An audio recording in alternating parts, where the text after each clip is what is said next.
Polio is a man-made disease. If you'll give me just a couple of minutes, I'm going to prove to you that polio is a man-made disease. Most people believe polio is a natural disease that started crippling people, often children, around 100 or so years ago. It's actually something very different than we learned about. In fact, we couldn't have gotten the story more wrong if we tried. This isn't because of a purposeful conspiracy or cover-up or anything like that, by the way. I don't believe we've been lied to by pharmaceutical criminals trying to make millions of dollars from our ignorance or fear. The problem is we started telling a particular story before we understood what was actually happening. Humans do that when they're scared. Fables, or fairy tales, we might call them. As children, we were taught Christopher Columbus discovered North America and brought nothing but gifts and goodwill to the natives who lived here. Many of you have no doubt since realized that story wasn't exactly true. Columbus wasn't welcomed with open arms because he didn't exactly bring gifts and goodwill. Polio is just another story like Christopher Columbus. We now know what actually happened, but never bothered to go back and fix the original version. In all the panic around the paralysis and trying to get a vaccine developed, we missed what was actually happening and never went back to correct our mistakes. I've been researching the polio story for a long time and was amazed with how wrong we'd gotten the story. I'm writing a book about it. It's called The Moth in the Iron Lung, and it should be out in a few months.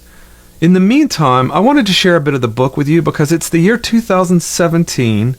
We're all grown up now, and I think it's time you know the truth about polio. Are you ready?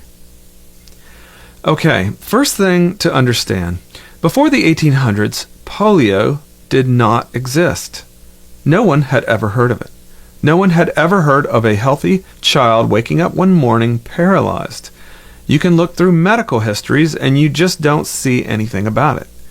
There's an old Egyptian painting that depicts someone with a deformed leg resembling paralysis that had occurred in their youth. There's one or two stories from the 1700s that might have been polio. That's all. But in the late 1800s, we started to see this kind of thing pop up here and there. It increased as we neared the 1900s and really started taking off up until 1952, the year polio seemed to peak in the U.S. If a disease suddenly appears and starts hurting lots of people, one of three things happened. Our genes changed, the microbe changed, or something in the environment changed. It can only be one or more of those things. Our genetic makeup changed, the virus or bacteria mutated into something new and more dangerous, or something in the environment changed. How about genetics? Can our genes change in a way that makes us more susceptible to a virus? Well, sort of.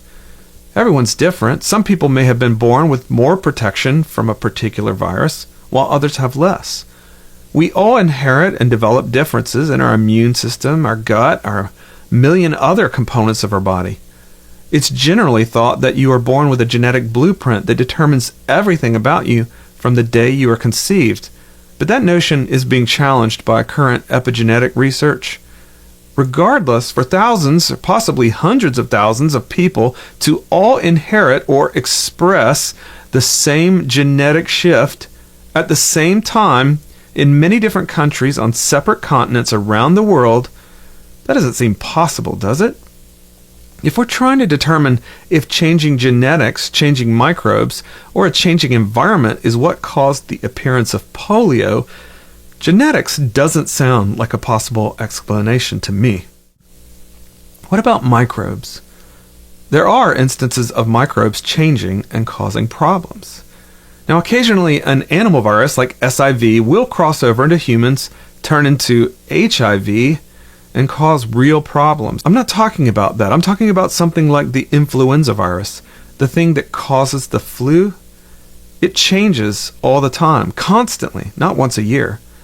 One reason, by the way, the flu shot doesn't work very good, even when they guess the right strain.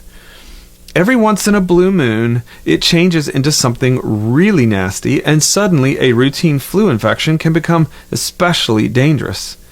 That's what happened with the Spanish flu in 1918. It was terrible. Millions of people died.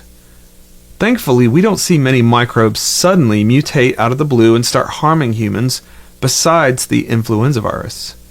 You might be thinking, well, maybe the polio virus did do something unusual. Maybe it did mutate quickly, and that's why people started getting paralyzed from a previously harmless virus. Here's the problem. There are actually 3 different types of poliovirus, and none of them appeared to cause paralysis in human beings until late in the 1800s. But then all 3 of them started causing problems at the same time. I might believe that one poliovirus suddenly mutated, but for all 3 polioviruses to suddenly mutate at the same time in such a way they cause the exact same problem, paralysis, I can't believe that's what happened. Can you? That leaves us with an environmental cause.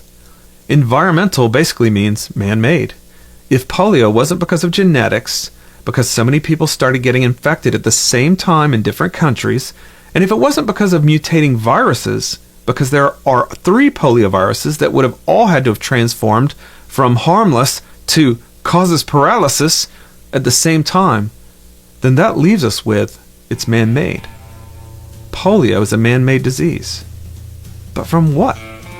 What could we have done that could have possibly caused children to suddenly become paralyzed? I know what it is, and I'm going to tell you in the next episode. It's going to blow your mind. You better watch.